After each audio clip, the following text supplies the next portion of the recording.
Veteran and political activist Jeremy McKenzie, known as the Raging Dissident, was just notified that he can no longer do banking in Canada. As part of ending the relationship as of today, you're not to visit any of the Scotiabank branches or bank premises in person without first getting written consent in advance from the bank, from management. So I'm banned from the bank. But it doesn't matter if you are a political activist or an obedient sheep, because the banks are planning on taking all of your money to pay off their debts. I mean, it's a little bit conflicted, right? I mean, it's important that people understand they can be bailed in, but you don't want a huge run on the institution. But they're going to be. The FDIC currently has less than $200 billion in assets to insure over $9 trillion. That's just 1.3%. They know that a system collapse is coming, and they are already planning for bail-ins. As trust begins to fail, the people will begin to withdraw their funds, which will only guarantee a banking collapse. This is known as a bank run.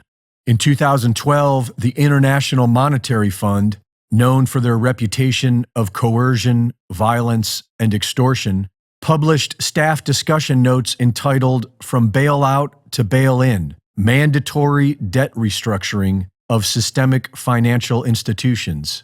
After the 2008 crisis, the world learned what a bailout is: trillions of taxpayer dollars printed out of thin air to pay off the bankers' bad habits. It was hugely unpopular, but pales in comparison to a bail-in.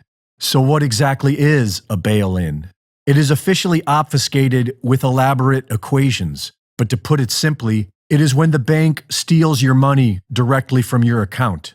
They called it haircuts when they did it in Cyprus back in 2013, which the courts later ruled was legit.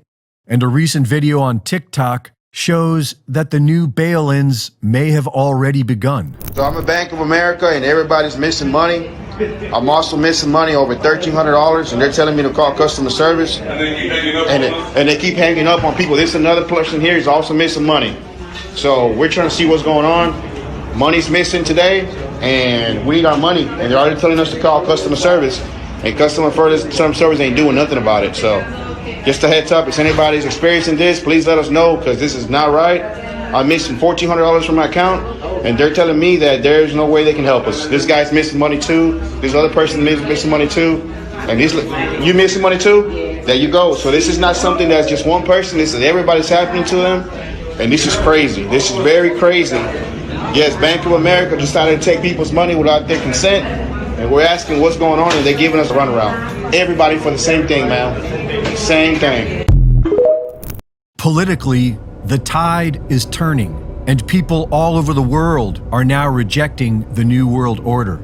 The Central Bank of Nigeria launched their CBDC a little over a year ago, but the people rejected it. So early this year, the Nigerian banks emptied the ATM machines and closed their doors. This resulted in angry protests. The people attacked ATMs and blocked roads in multiple cities. The Bank of Lebanon has crashed. The Lebanese pound has fallen to an all-time low of 80,000 against the US dollar. The people have taken to the streets. Banks have been set on fire. The rise in Fed rates has officially killed America's biggest lender, Silicon Valley Bank. The FDIC shutters Silicon Valley Bank.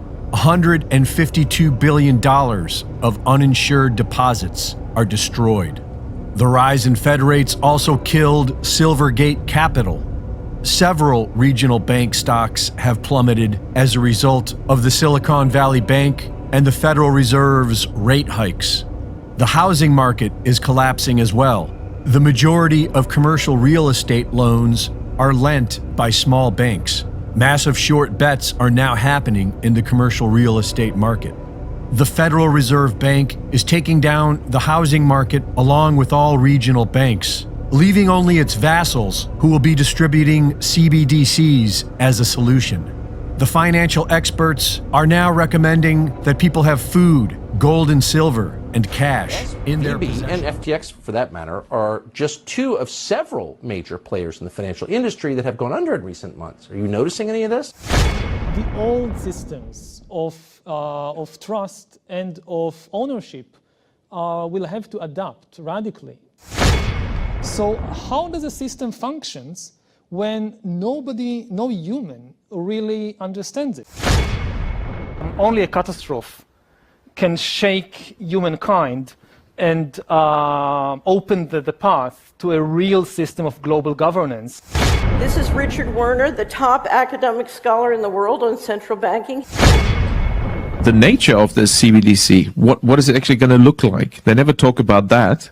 Right. But I heard one European central banker tell me what it's going to look like. And it was around this large and would be implanted under your skin. CBDC. If that happens, we're done. How concerned are you about the collapse of the U.S. dollar, sir? It's the end of the dollar system.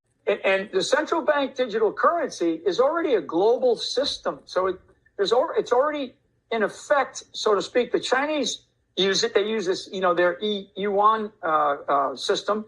But this is a way to control whether or not you can spend the money that you actually earn. The nature of money is going to change quite dramatically. The old systems of trust and of ownership will have to adapt radically.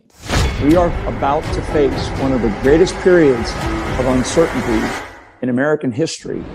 If you're a customer with Wells Fargo, you may have had a little scare as you logged into your online account today. You logged on and saw you were missing a whole bunch of money. Well, according to downdetector.com, still almost 100 issues reported about 30 minutes ago. And this morning, the bank said in a statement that some customers' direct deposits transactions weren't showing up.